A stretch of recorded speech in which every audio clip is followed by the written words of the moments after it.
ಭಾಳ ದಿವಸದಿಂದ ಜೋಳ ತಂದು ಬಂದಿತ್ತು ಇವಾಗಲ್ಲ ಇನ್ನು ಡ್ರೈವರ್ ಆಗಿರಲ್ಲ ಅಂತ ಜೋಳ ಒಂದ್ಸರಿ ಬಂದು ನೆನಪಿತ್ತು. ಜೋಳ ಈಗ ಬೆಳೀತಾರೆ ಬೆಳೀತಾರೆ ಜೋಳ ಭಾಳ ದಿವಸ ನಿಮ್ಗಲ್ವ ಕಾಯಿಲೆ ಬರೋದು ನಿಂತಾರೆ ದುಃಖ ಅನಿಸ್ತಿರಲ್ಲ. ಏನಾಯ್ತು ನನಗೆ ಈಗ ಫಸ್ಟ್ ಬಂದಿರೋದ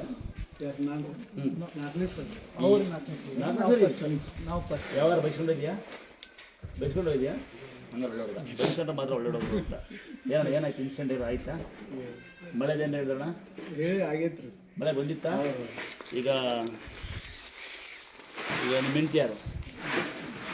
ಇದು ಸೀರೆ ನಾನು ಒಂದೇ ಥರ ಕೊಡ್ತೀನಿ, ಮನೆಗೆ ಹೋಗಿ ಜಗಳ ಆಡ್ಬಿಡಿ ಅನ್ನ ಹೆಂಗೆ ಕೊಡ್ತು ಹಂಗೆ ಕೊಡ್ತು ಅಂತ. ಕೂಡ ಧರ್ಮ ನಂದು ಅನಂತಮ್ಮ ರೋಣ ಅಲ್ಲಿಂದ ಬಂದಿರ ಅಂತ ಕೊಡ್ತಾ ಇದ್ದೀನಿ ಆಯ್ತಾ? ಅದಕ್ಕೆ ಬನ್ನಿ ಇದು ದೇವ್ರ ಸಾರಿ ನೀರೋಣ 8 ಸತಿ ಬಂದಿದ್ದೀನಿ ನನಗೆ. ಫಸ್ಟ್ನೇ ಸತಿ ಬಂದಾಗ ಬರಿಕಾಯಲ್ಲಿ ಬಂದೆ.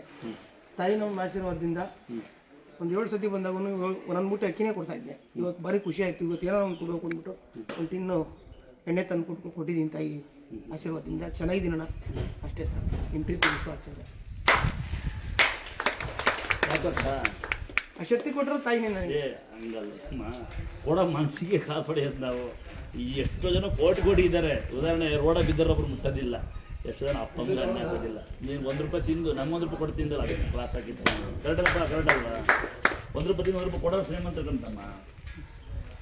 ಏನೋ ಕರೆಕ್ಟ್ ಯಾರು ಶ್ರೀಮಂತನ? 1 ರೂಪಾಯಿ ಕೊಡ್ಬೇಕು ಅವನು ಶ್ರೀಮಂತ. ಅಂದರೆ ಎಷ್ಟೆಷ್ಟು ಕೋಟಿಗರು ಇದ್ದಾರೆ ಕಣ ನಂಗೆ ಗೊತ್ತಿರಂಗೆ. ಐತೆ ಅದು ಮತ್ತೆ